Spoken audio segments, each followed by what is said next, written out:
जानेवारी 2024 मध्ये पीडितेची वाढपीच्या कामानिमित्त आरोपी दिनेश बाबूलाल कुमावत वय 30 वर्ष राहणार बुधले गल्ली बाळीवेस सोलापूर यांच्याशी ओळख झाली आणि फोनवर प्रेम आहे, मी तुझ्यासोबत लग्न करणार आहे असे म्हणून हुतात्मा बगीचा सोलापूर व अक्कलकोट रोड महादेव मंदिरात फिरायला घेऊन जाऊन पीडितेसोबत प्रेमाच्या गोष्टी केल्या।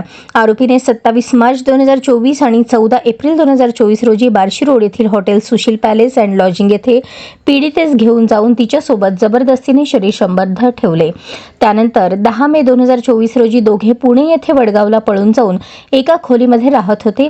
त्यावेळी पीडिता माझ्यासोबत कधी लग्न करणार आहे असे विचारले असता तिला तू गप्प इथेच राहायचे असे म्हणून शिवीगाळ करून दमदाटी केली।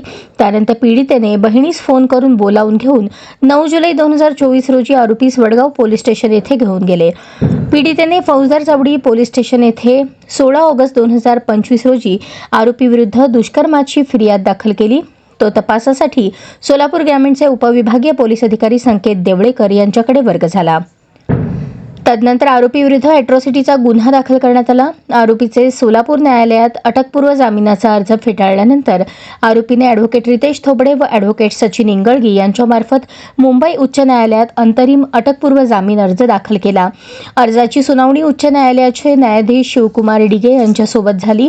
सदर पीडित आणि आरोपीचे शरीर संबंध हे संमतीने झालेले असून 29 जून 2024 रोजी पीडितेने पोलिसांसमोर आरोपीसोबत लग्न केले असल्याचे आणि त्यांच्याविरुद्ध काही तक्रार नाही असा जबाब दिले असल्याचे निदर्शनास आणून दिल्याने न्यायाधीशांनी आरोपीस अंतरिम अटकपूर्व जामीन मंजूर केल्याची माहिती ॲडव्होकेट रितेश थोबडे यांनी गुरुवारी सकाळी 10:30 वाजता पत्रकारांना दिली।